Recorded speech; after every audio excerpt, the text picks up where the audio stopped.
धनबाद जिला के महुदा मोड़ स्थित सोन गंगा होटल में शनिवार को हिंदुस्तानी अवाम मोर्चा के झारखंड प्रदेश अध्यक्ष धर्मेंद्र कुमार भुइयां के नेतृत्व में पार्टी के 6वां स्थापना दिवस केक काटकर मनाया गया और झारखंड के सभी जिला प्रखंड एवं पंचायत स्तर पर किस प्रकार से पार्टी का विस्तार किया जाए एवं पार्टी को मजबूत किया जाए, जिससे आने वाले पंचायत व नगर निगम चुनाव में पार्टी के उम्मीदवार को उतारा जा सके। प्रदेश अध्यक्ष धर्मेंद्र कुमार भुइयां ने कहा, झारखंड में पार्टी का विस्तार हुए 3 वर्ष हुआ है, जहां हमारे कार्यकर्ताओं ने काफी संघर्ष किया है और पिछले विधानसभा चुनाव में हजारीबाग, गोड्डा, धनबाद, झरिया, बाघमारा से चुनाव लड़े और कहा कि झारखंड के जल जंगल जमीन को लेकर कई पार्टियां झारखंड की जनता को छलने का कार्य किया है, जिसका मैं कड़ी निंदा करता हूं एवं आने वाले चुनाव में ये मेरा चुनावी मुद्दा होगा। साथ ही धनबाद में जो जल जंगल जमीन की लूट हुई है, जिसमें जमीन को कोल डंप द्वारा ओपन कास्ट माइंस करके छोड़ दिया गया है, जिसको हम लोग अपने आंदोलन के माध्यम से सभी प्रायत को ओपन कास्ट माइंस को फिर से समतलीकरण करके रियायतों को वापस करने का कार्य करूंगा एवं समुदाय को वापस करने का काम करूंगा। मैं ज़्यादा कुछ नहीं कहना चाहूँगा, लेकिन झारखंड में जितने भी गांव के जन संगठन का मुद्दा है, सभी मुद्दों को मैं राजनीतिक मुद्दा बनाऊंगा। इस मौके पर पार्टी के कई कार्यकर्ता मौजूद रहे, जिसमें मुकेश बाबरी, रमानंद पासवान, किस्मत कुमार, राम बलिराम, एवरम देव भुइयां, अनुज ऋषि, आतिश कुमार, भोला प्रदीप मुख्य रूप से उपस्थित थे। और हमारे झारखंड के जितने भी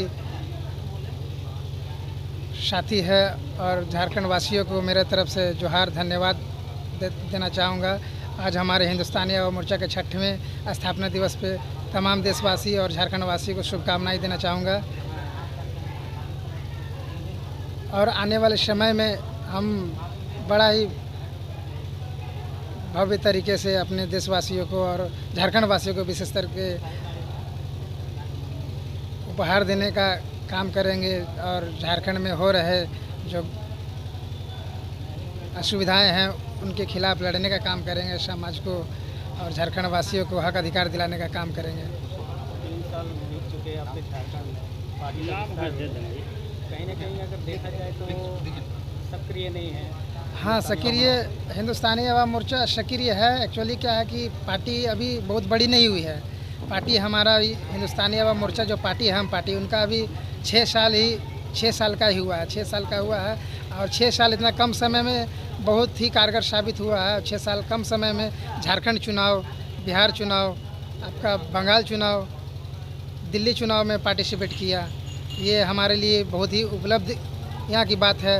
और हमारे आज बिहार में जो राज्य सरकार चल रही है उसमें सहयोगी दल भी के रूप में काम कर रहे हैं। तो आने वाला समय में झारखंड में भी हम लोग का सरकार चलाने का काम करेंगे, सहयोगी दल बनने का काम करेंगे। आने वाला यूपी चुनाव है, उसमें भी हमारी पार्टी चुनाव लड़ेगी। कोशिश करेंगे यूपी सरकार में भी हमारी भागीदारी रहे सरकार चलाने में। झारखंड में अपने कार्यकर्ताओं से क्या पूछा है? झारखंड में अपने कार्यकर्ताओं से अपेक्षा करते हैं कि वो हमारी पार्टी को मजबूती प्रदान करे और पार्टी का विस्तार करे, ताकि आने वाला समय में चुनाव में हम लोगों को भी जगह मिले, हिस्सेदारी मिले, सीट सुनिश्चित हो सके।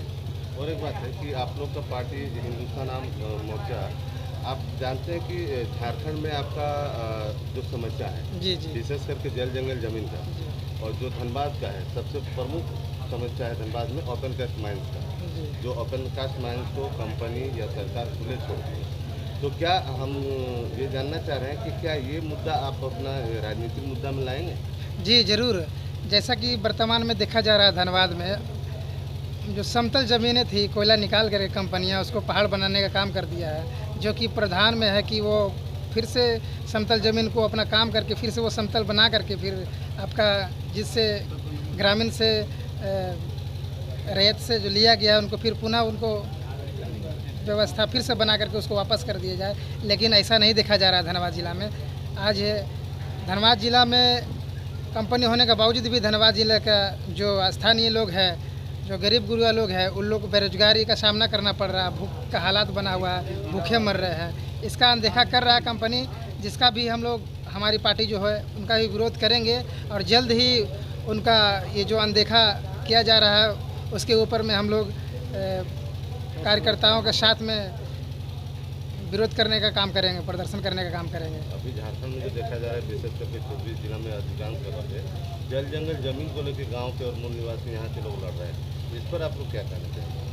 नहीं, जल जंगल ज़मीन के लिए हमारे यहाँ का स्थानीय लोग लड़ रहे हैं। हम लोग का भी उनका सहयोग है और सहयोग करता रहूँगा, क्योंकि मेन तो जल जंगल ज़मीन ही है। अगर जल जंगल ज़मीन को अगर हम लोग सुनिश्चित अगर बचा के नहीं रख पाते हैं, सुरक्षित नहीं रख पाते हैं, तो हम अपने आप को सुरक्षित नहीं रख पा रहे हैं। इसलिए प्राथमिकता हमारे जितने भी यहाँ के अधिकारी हैं उनसे आज की इस कार्यक्रम के माध्यम से मांग करता हूँ कि वह जल जंगल ज़मीन और वायु वातावरण जो हम लोग का है स्वच्छ रखने का काम करें और इस पर विशेष कार्रवाई करें, ताकि हमारा जल जंगल ज़मीन स्वस्थ रहे, ताकि हमारे यहाँ का नागरिक, हमारा झारखंड वासी स्वस्थ रहे। और एक बात कि यहाँ पर झारखंड बनने के बाद जल जंगल जमीन के मुद्दे को लेकर के चाहे बाबूलाल मरांडी हो, चाहे हेमंत सोरेन हो, चाहे शिवू सोरेन, ये मुद्दा को लेके उठे, लेकिन जब वो सत्ता में काबिज हो जाते हैं तो इसको भूल जाते हैं। तो क्या आप आगे आपका क्या रणनीति होगा? आगे हमारा रणनीति जल जंगल ज़मीन से ही जुड़ाव रहेगा। जितने भी पार्टियां आज इसको मुद्दा बना करके और सरकार में आई है, मैं ऐसे पार्टियों का खुला विरोध करूंगा कि आप जनता को ठगने का काम कर रहे हैं, हमारे झारखंड वासियों को आप विश्वास तोड़ने का काम कर रहे हैं। जिस हिसाब से आपने जो मैनिफेस्टो लागू किया था, उस हिसाब से आपका एक भी मैनिफेस्टो हमारे राज्य के जनता के प्रति दिख नहीं रहा जो कि आपने बताया था। मैं इन लोगों का आने वाला चुनाव में मेहनत करूंगा, लोगों के बीच जाऊंगा, लोगों के बीच यह बात रखूंगा कि जितने भी वादाएं आप लोगों से और हमारे जनता से जो वर्तमान सरकार है जिन्होंने किया था, वो कुछ परसेंटेज में भी दिख नहीं रहा है। तो हम लोग इनका पर्दाफाश करने का काम करेंगे, जनता के बीच रखेंगे। और एक अंतिम सवाल है, अभी आपने कहा कि गोड्डा और हजारीबाग कुछ जगह में आपका उम्मीदवार रह चुका है इस बार के चुनाव में, लेकिन हजारीबाग का यदि बड़का गांव का क्षेत्र देखेंगे तो वहाँ लोग काफ़ी दिनों से जल जंगल जमीन का लड़ाई लड़ रहा है, लेकिन वो 36 कंपनी आई हुई है। ठीक है, जिस तरह से गोड्डा का बात आपने कहा, गोड्डा में जिंदन कंपनी वहाँ पे मतलब का ज़मीन एक्वायर कर रही है, चाहे नमुंडी हो, चाहे बहुत सारा इस तरह का जगह है। लेकिन हमको विशेष करके ये हमको जानना है कि आपका जो हजारीबाग का जो विधायक जो भी आपका प्रतिनिधि है, तो बड़का गांव एक फोकस जगह है जिसको धान का कटोरा कहते हैं वहाँ, लेकिन वहाँ पर 36 से भी ज़्यादा कंपनी आई है और वहाँ आंदोलन तेज है, लेकिन कोई राजनीतिक मुद्दा नहीं बन पा रहा है। ये बात आपके वहाँ के जो जनप्रतिनिधि हैं वो कहाँ तक सार्थक उनका प्रयास कर सकते हैं? आप जैसे कि आपने बड़का गांव के बारे में बताया, हमारे राष्ट्रीय अध्यक्ष जो युवा मोर्चा के हैं सिद्दीकी साहब, उन्होंने पिछले संडे को आया था और बड़का गांव का दौरा किए हैं। उन्होंने भी यह बात को रखा कि बड़का गांव में जो वर्तमान स्थिति में जो कंपनियां जो आ रही है, वहां के लोगों को अनदेखा कर रही है। इसके ऊपर में हम लोग जल्द से जल्द एक बैठक रखेंगे, कोर कमेटी का बैठक करेंगे और जिला वाइज जिला जितने भी जिला में कंपनियां आ रही है और वहाँ के स्थानीय लोगों को जो मिलना चाहिए, हक मिलना चाहिए, जो नहीं मिल पा रहा, उसके प्रति भी हम लोग कंपनियां का विरोध करने का काम करेंगे और उनसे मांग करने का काम करेंगे। नहीं देगा तो उस कंपनियों को बंद करवाने का काम करेंगे। और अंतिम है कि आपने अभी कहा कि हम गरीब पब्लिक पार्टी है, आपको लगता है कि झारखंड में जल जंगल जमीन और लोगों का जमीन जब से लूटा है तब से लोग गरीबी के कगार पे गए हैं? एक्चुअली हमारा ये झारखंड प्रदेश है वो हर तरह से परिपूर्ण है, लेकिन कुछ राजनेताएं जो है अपना झोली भरने के लिए यहाँ का देश झारखंड राज्य का जनता को धीरे धीरे कमज़ोर करते जा रही है। जो कि हमारा जो झारखंड राज्य का लोग है, यहाँ की जनता है, हर तरह से परिपूर्ण है, लेकिन परिपूर्ण कैसे देखा जाए? बिजली हमारे यहाँ से बिजली बनता है, पर हमारे लोग ही अंधेरा में रह रहा है, झारखंड के लोग ही अंधेरा में रह रहा है। बाहर के कल कारखाने वाले लोग आ रहे हैं, यहाँ से पैसा कमा के जा रहे हैं, लेकिन यहाँ का लोग को ही पैसा कमाने का अवसर नहीं मिल पा रहा है। जो कि इस पे विशेष ध्यान देना चाहिए यहाँ का राज्य सरकार और राज्य के अधिकारीगण को कि इस पे विशेष ध्यान दे, यहाँ का जनता को विशेष ध्यान दे, ताकि आज जो गरीबी हालात बना हुआ है ये ख़त्म हो।